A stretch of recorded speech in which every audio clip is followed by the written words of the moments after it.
찬송과 영광을 받으시기 합당하신 주님, 이 나라 이 민족 가운데에 또 하나님 큰 은혜를 또 허락하여 주셔서 참으로 하나님 남북 정상이 또 만나고 또 이제 하나님 참으로 하나님의 계획과 비전 가운데에 참으로 하나님 또 세계 선교의 또 귀한 그 비전과 그 꿈이 또 아버지 하나님 이 재단을 통해서 이 나라 이 민족을 통해서 더욱더 하나님 힘있게 나아갈 수 있도록 또 주님께서 이끄시는 걸음인 줄로 믿사오니 하나님 주님을 알지 못하는 또 수많은 열방들을 향해서 또 우리 하나님 나아갈 수 있는 또한 좋은 기틀이 될 수 있도록 주님께서 역사하여 주시기를 원합니다.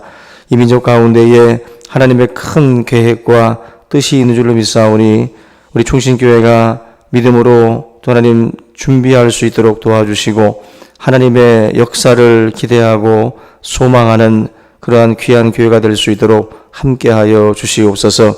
먼저 하나님 이 땅 가운데에 또 죽어가는 생명들을 먼저 살리고자 또래도 해피데이 전도 축제를 또 준비하는 가운데 있습니다. 아버지 하나님 우리 마음 가운데에 구령의 열정들을 허락하여 주시고 주님을 알지 못하는 그 생명들을 향해서 나아갈 수 있는 그러한 귀한 마음들을 허락하여 주시옵소서. 굳게 닫힌 그 문들을 열기 위해서 또 우리가 간절한 마음으로 기도할 수 있게 도와주시고 또 하나님 우리의 입술을 열어 또 주의 복음을 담대히 전할 수 있도록 우리에게 하나님 더욱더 큰 믿음과 확신을 허락하여 주시기를 원합니다.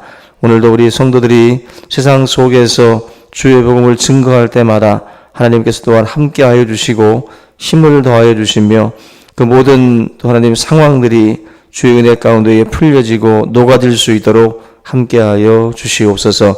이번 해피데이를 통하여 우리가 주님의 또 기쁨이 되기 원하고 또 하나님 주의 몸된 교회가 또 새로운 생명들로 가득 찰 수 있도록 인도하여 주시옵소서.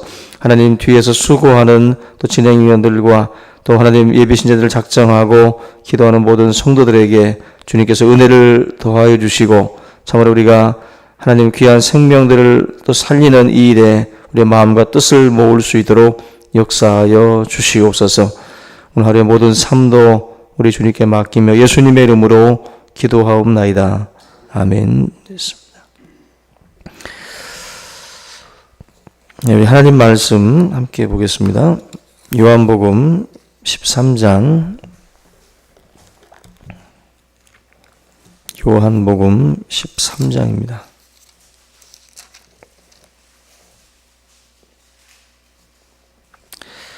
1절부터 2절 말씀까지 보겠습니다. 요한복음 13장 1절에서 2절입니다.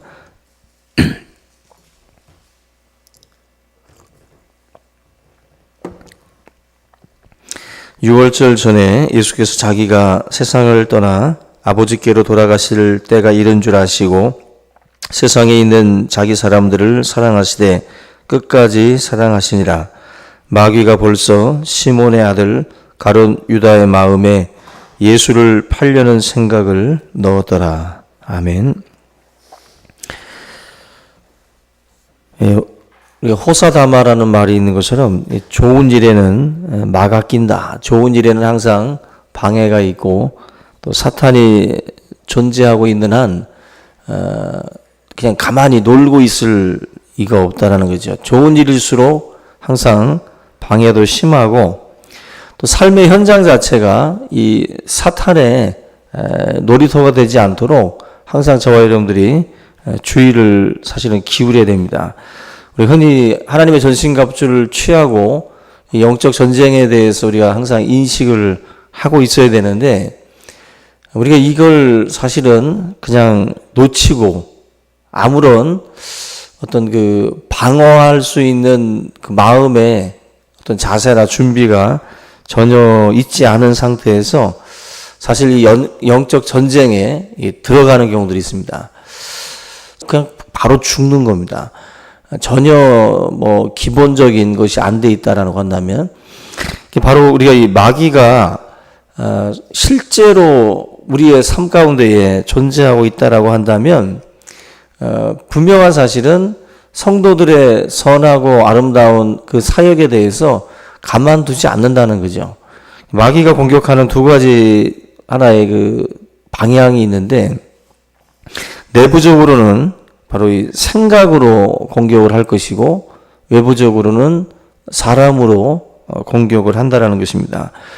오늘 2절 말씀에 보면 예수를 팔려는 생각을 넣었다 그랬어요. 넣었다. 생각이라는 것도 내 속에서 이렇게 떠오르는 생각이 있는 반면에 집어넣는 생각이 있다라는 거예요. 지금 마귀가 예수를 팔려는 생각. 지금 1절 말씀을 보면 어떤 상황입니까? 예수님이 세상을 떠나기 전에 세상에 있는 자기 사람들을 사랑하시되 끝까지 사랑하셨다라는 말씀이잖아요. 분위기상 예수님이 이렇게 끝까지 사랑하시고 있는 상황인데 예수를 판단하는 것은 어떻게 보면 참 있을 수 없는 일입니다. 근데 그런 말도 안 되는 일들이 지금 유다의 삶 가운데에 지금 벌어지고 있는 겁니다. 그러니까 분노와 질투와 또 이러한 예수님을 팔려고 하는 이런 부정적인 생각들이 바로 마귀로부터 주어진 것이다. 마귀로부터 우리들의 머릿속에 심어놓은 그런 생각들이다라는 것입니다. 그래서 우리가 이 나쁜 감정들이 들어올 때 우리의 마음 가운데에는 이게 지금 내 생각이 아니구나.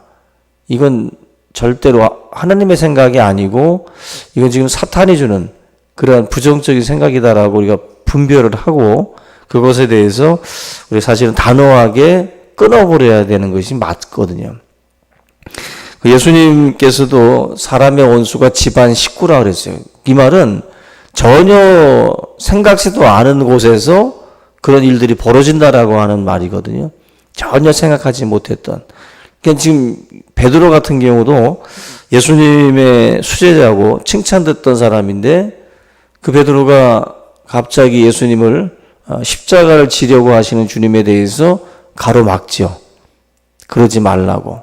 그때 예수님이 하신 말씀도 사탄아 내 뒤로 물러가라. 바로 베드로의 생각 속에 지금 자리 잡고 있는 그 사탄의 생각에 대해서 주님이 책망을 하고 있는 겁니다. 그러니까 우리들도 수시로 우리가 어느 순간인가 지금 사탄이 우리를 가지고 장난을 칠 수 있다라는 거예요. 나도 모르게 내가 내뱉는 말들 가운데는 사탄의 어떤 그 생각을 우리가 말할 때가 있다라는 것입니다. 바로 전까지도 복된 생각을 했던 베드로인데, 그죠? 주는 그리스도시요 살아계신 하나님의 아들입니다. 아주 멋진 신앙 고백을 했다가도 금방 다시 사탄의 그 입술이 돼가지고 그렇게 떠들 때가 있다라는 거예요. 우리가 어쩌면은 주일에 사람들을 만나서 나누는 대화 속에도 금방 이 자리에서는 믿음의 말했다가 또 금방 저 자리로 가가지고는 베드로처럼 엉뚱한 말을 또 우리가 내뱉는 꼴이 될 수도 있다라는 거예요. 순간적으로. 그 참 어떻게 보면 우리가 수시로 우리가 이 마귀는 틈을 보고 들어온다 그러잖아요. 틈을 보고. 그러니까 우리가 순간적으로만 그 방심을 해도 우리 생각을 지배하고 우리 입술을 지배하는 그러한 아주 능수능란한 그런 그 존재가 바로 마귀라는 것입니다. 우리가 이 마귀에게 틈을 보였던 그 지파 중에 에브라임이라고 하는 지파가 있어요. 에브라임 지파. 이 에브라임 지파는 외적으로나 육적으로 가장 축복을 많이 받은 그런 그 지파입니다. 우리가 에브라임은 그 잘 아시는 요셉의 그 후손이거든요.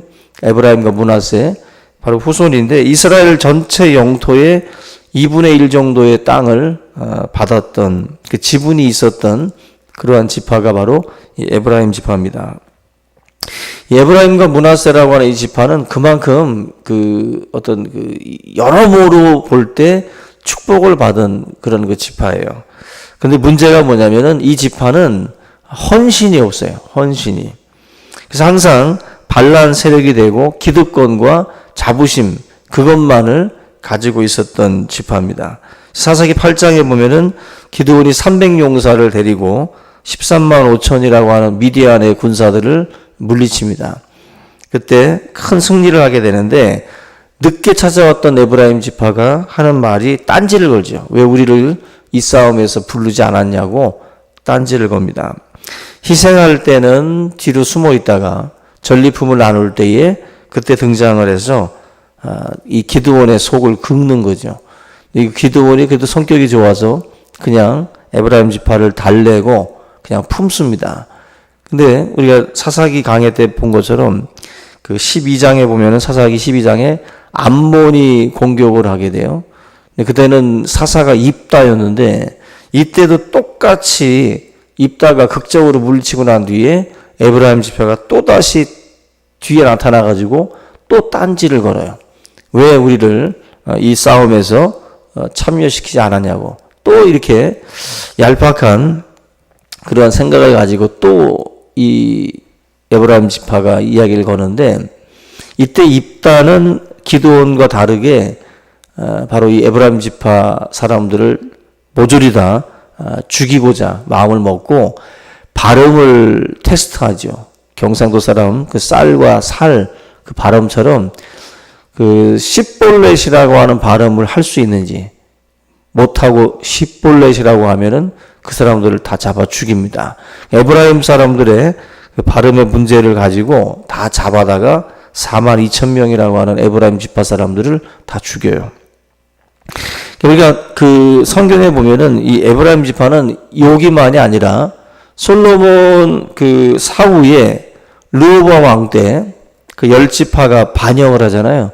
10지파가 반역을 해가지고 나라가 쪼개지는데 쪼개질 때 바로 이 여로보암이라고 하는 그 북쪽 이스라엘의 그 여로보암이라고 하는 이 사람이 바로 이제 반란을 일으키게 되는데 이 반란의 주역인 여로보암이 바로 에브라임 지파예요. 또 반역이 있고 반란이 있을 때마다 등장하는 지파가 이 에브라임 지파라는 것입니다.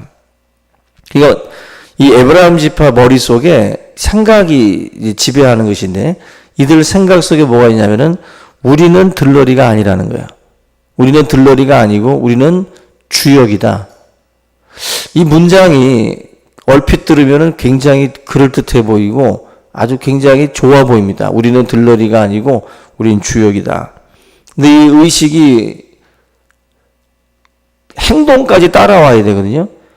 본인들이 주역이라고 했으면 험난하고 힘든 상황에서도 주역이 돼야 돼요.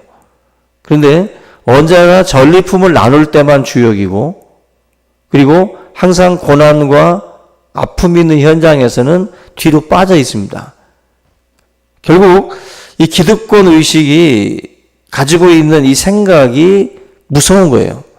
우리가 가지고 있는 생각 중에 이런 생각들을 가득 가지고 있으면 결국 이게 반역의 씨가 되고 이게 항상 분쟁의 그러한 그 씨가 돼요. 마음속에 우리가 어떤 것들을 나누고 어떤 것들을 가져갈 때 그때만 주역이 되면 안 돼요. 그때만 나에게도 지분이 있다라는 식으로 등장하는 게 아니라 싸울 때에도 내가 이 싸움에 지분이 있습니다. 나도 책임이 있습니다 하고 달려들어야 되는 거예요. 헌신 없는 자존심은 결국 문제를 일으킬 수밖에 없습니다. 헌신과 희생을 할 때는 피해버리고 결국 전리품을 나눌 때에만 결국 주역이라는 말을 하게 되는 것은 결국 이게 괴리감이거든요. 여기서 사실은 반역의 씨앗들이 사실은 나오게 되는 것입니다. 몸은 따르지 않고 영적인 자부심만 가지고 있는 사람들, 바로 그런 사람들이 결국 문제를 항상 일으킨다라는 거예요. 저와 여러분들이 교회 안에서 우리의 생각을 항상 조심해야 됩니다. 우리 머릿속에, 우리 생각 속에 이 마귀가 집어넣는 것들이 바로 그런 거거든요. 헌신하지 않는 가운데에 자꾸 그런 어떤 그런 그 자존심, 그리고 우리의 어떤 그 기득권, 내가 누릴 어떤 그 권리, 이런 것들에만 우리가 관심을 갖게 되면 거기에서 커다란 문제가 나올 수밖에 없다. 그래서 에브라임이 살 수 있는 길은 다른 길이 아니라 헌신과 희생의 길을 걷는 것밖에 없고 겸손으로 허리를 동이는 것밖에 없습니다. 이것이 있을 때에 결국 에브라임이라고 하는 이 지파가 다시 살 수가 있는 거예요. 근데 이 에브라임 지파가 이 길을 걷지 아니하고 계속 반역을 하다 보니까 요셉의 가문이 몰락을 했다라는 것은 정말 우리가 기억을 해야 돼요. 요셉의 가문임에도 불구하고 이 에브라임 지파, 어떻게 보면 최고의 명문 가문인데 이 최고의 명문 가문이 결국 다 몰락해 버리거든요. 원인이 바로 헌신이 없는 자존심으로 버티다가 그렇게 된 겁니다. 저나 여러분들이 항상 주님의 몸된 교회에서 우리가 쓰임을 받을 때 헌신하고 또 희생할 때 하나님께서 그 모습을 기뻐하시고 우리의 삶 가운데에 더 큰 축복으로 함께 하실 줄로 믿습니다. 마귀는 5만 가지 생각을 집어넣습니다. 그 생각 잘 우리가 분별해서 잘 차단하고 내 생각 속에 믿음의 생각 그리고 하나님께서 기뻐하시는 그런 의로운 생각들을 우리 머릿속에 항상 걸러서 우리가 자리를 잡게 하는 그런 지혜로운 우리 성도들이 다 되시기를 주님의 이름으로 축원합니다. 우리 이 시간 주기도문 하시고 기도의 시간 갖겠습니다. 하늘에 계신 우리 아버지여, 이름이 거룩히 여김을 받으시오며 나라 임하옵시며 뜻이 하늘에서 이룬 것 같이 땅에서도 이루어지이다. 오늘날 우리에게 일용할 양식을 주옵시고 우리가 우리에게 죄 지은 자를 사하여 준 것 같이 우리의 죄를 사하여 주옵시고 우리를 시험에 들게 하지 마옵시고 다만 악에서 구하옵소서. 되게 나라와 권세와 영광이 아버지께 영원히 있사옵나이다. 아멘.